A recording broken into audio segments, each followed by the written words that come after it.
Hello everyone. आज की इस वीडियो में हम बात करने जा रहे हैं टॉपिक के ऊपर। जो टॉपिक है हमारा लेटर टू एडिटर। अब एक बात मेरी ध्यान से सुन लो, जो भी 10th क्लास में है और जो भी 12th क्लास में है, मेरी तरह जो भी 12th क्लास में है, उनके लिए बहुत ही इंपॉर्टेंट टॉपिक है 5 मार्क्स गेन करने के लिए। इसको मैं इस वे में समझाऊंगा, मैं आपको भरोसा दिलाता हूँ आपके 5 में से 5 मार्क्स कन्फर्म हो जाएंगे, क्योंकि इससे पहले मैंने भी 2-3 बार इसकी प्रैक्टिस किया, अच्छे से इसको समझा है। उसके बाद ही मैं ये वीडियो बना रहा हूँ। इसमें आपको फॉर्मेट एंड फिक्स्ड लाइन्स भी दिखाई जाएंगी।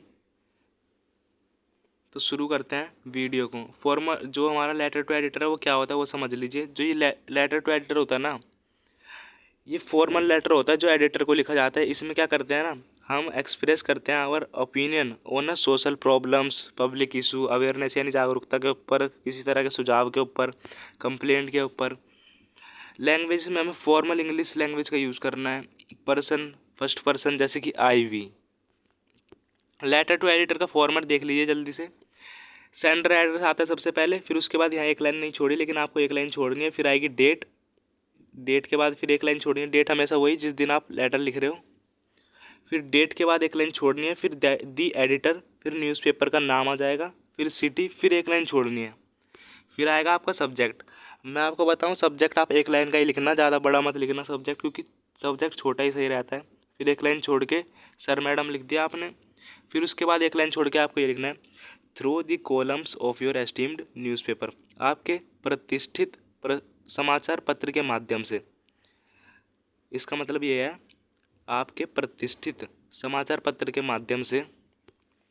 आई वुड लाइक टू ड्रॉ, मैं खींचना चाहूँगा, मैं आकर्षित करना चाहूँगा। I would like to draw का मतलब मैं खींचना चाहूँगा या मैं आकर्षित करना चाहूँगा। दी अटेंशन मतलब अटेंशन खींचना चाहूँगा। ऑफ कंसर्न्ड अथॉरिटीज़ यानी संबंधित अधिकारियों का ध्यान खींचना चाहूँगा। टूवर्ड्स, फिर उसके बाद किस तरफ आप ध्यान खींचना चाहोगे वो लिख सकते हो। द प्रॉब्लम ऑफ, फिर इसके बाद प्रॉब्लम लिखनी है आपको। हैज़ बिकम वेरी सीरियस मतलब बहुत सीरियस हो चुकी है ये problem. It affects the life of common people daily मतलब ये आम लोगों की लाइफ को प्रभाव कर रही है बुरी तरह, daily. Badly, badly, common people badly, बुरी तरह प्रभाव कर रही है, अफेक्ट करती है। तो देखो आपने प्रॉब्लम लिख दिया ना, द प्रॉब्लम ऑफ, फिर डैश, यहाँ पर प्रॉब्लम आ गया, हैज़ बिकम वेरी सीरियस। तो उस प्रॉब्लम के बारे में थोड़ा बहुत बना के लिख दो आप। यहाँ पर आप बना के भी लिख सकते हो, जैसे इस प्रॉब्लम में ये होता है, ये होता है, किस तरह से अफेक्ट कर रही है, ये सारी चीज़ें।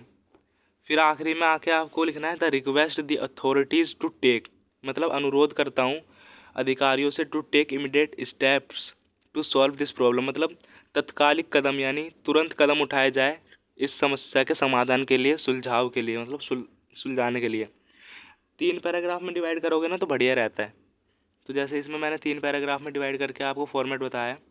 फिर थैंकिंग यू लिख सकते हो आप, फिर एक लाइन छोड़ के योर सिंसरेली, फिर आपका आ जाएगा नाम। आई होप आपको फॉर्मेट क्लियर हो गया होगा। अब फिक्स्ड लाइन्स मस्ट राइट मतलब ये ज़रूर लिखना, इससे आपके नंबर कंफर्म होते हैं। Through the columns of your esteemed newspaper, इसका मतलब ऑलरेडी ऊपर समझा चुका हूँ, ये फिक्स लाइन है। और I would like to draw the attention, ये भी फिक्स लाइन है। I request the authorities to take immediate steps, और this line is equal to full marks guarantee. ठीक है, तो क्वेश्चन देख लीजिए। You are Aman Chauhan, a resident of Shastri Nagar Delhi. आप अमन चौहान हो, एक निवासी हो, शास्त्री नगर के रेजिडेंट हो दिल्ली के।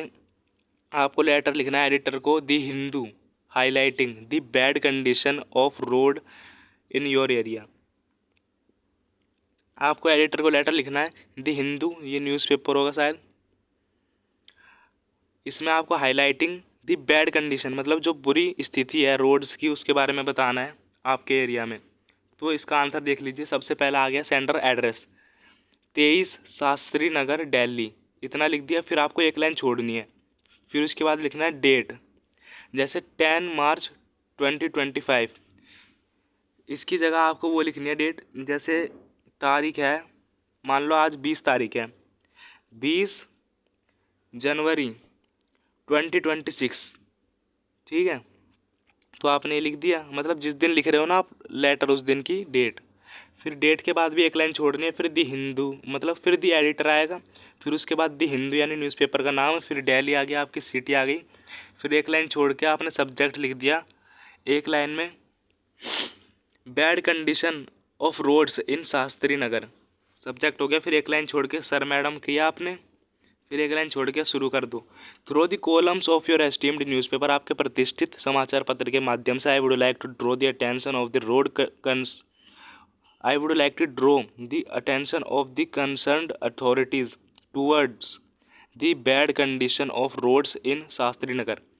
तो आपके प्रतिष्ठित समाचार पत्र के माध्यम से मैं ध्यान खींचना चाहूँगा संबंधित अधिकारियों का टूवर्ड्स के बाद वही लिख दिया आपने सब्जेक्ट जो आपको दिया हुआ है क्वेश्चन में, bad condition of roads in Shastri Nagar, मतलब इस तरफ आप ध्यान खींचना चाहोगे संबंधित अधिकारियों का।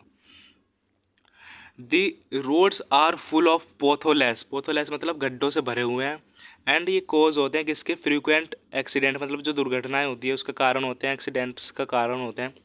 ड्यूरिंग द रेनी सीजन मतलब जब रेनी सीजन होता है, water gets collected on roads मतलब पानी भर जाता है रोडों पर, क्रिएटिंग सीरियस प्रॉब्लम, इससे बहुत ही सीरियस प्रॉब्लम क्रिएट हो जाती है फॉर द रेजिडेंट्स के लिए। I request the concerned authorities to take immediate steps to repair the roads for the safety, मतलब मैं रिक्वेस्ट करता हूँ जो भी संबंधित अधिकारी हैं, मैं अनुरोध करता हूँ जो भी संबंधित अधिकारी हैं, टू टेक इमीडिएट स्टेप्स का मतलब तत्कालिक कदम उठाए जाए यानी तुरंत कदम उठाया जाए, टू रिपेयर रोड्स मतलब रोड्स को रिपेयर करने के लिए, फॉर सेफ्टी यानी सेफ्टी के लिए, and convenience of the public लोगों के बचाव के लिए, कन्वीनियंस के लिए। फिर आप लिख दोगे थैंकिंग यू के बाद एक लाइन, थैंक यू के बाद आपको लिखना है एक लाइन छोड़ के योर्स सिंसरेली, फिर आपका आ जाएगा नाम, ठीक है।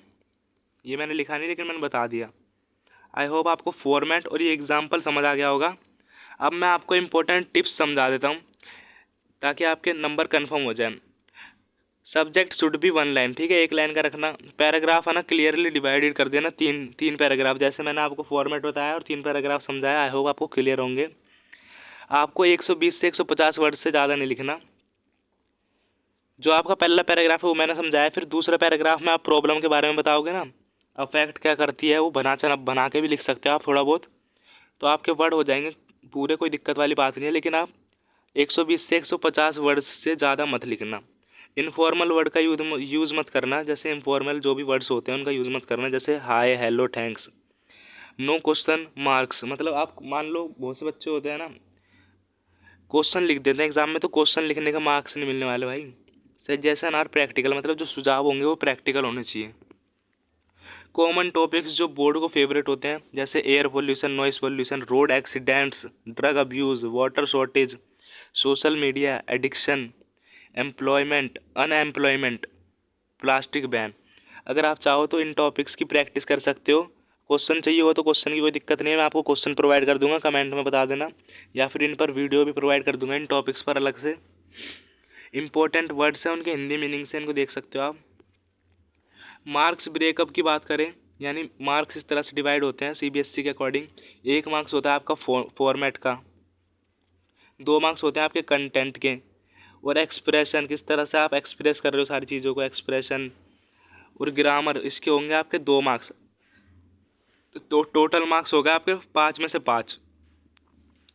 एक्स्ट्रा गोल्डन टिप्स बताऊं, जब आप बोर्ड में एग्ज़ाम देने जाओ, मान लो आप सब्जेक्ट को अंडरलाइन कर दे रहा, नीट हैंडराइटिंग साफ रखना, क्लीन स्पेसिंग, जहाँ पर गैप छोड़ना है वो भी स्पेस दिखना चाहिए।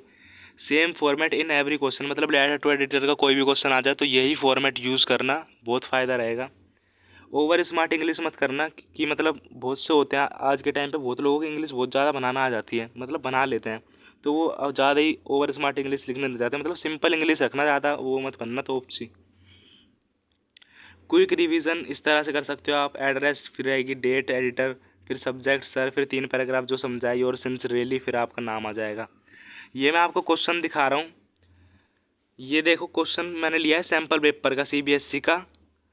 अटैम्प्ट एनी वन ऑफ, मतलब हाँ जो एप्लीकेशन था इसके और में, और ये था लेटर टू एडिटर, तो मैंने आपको लेटर टू एडिटर का क्वेश्चन दिया है, इसको मैं समझा भी देता हूँ।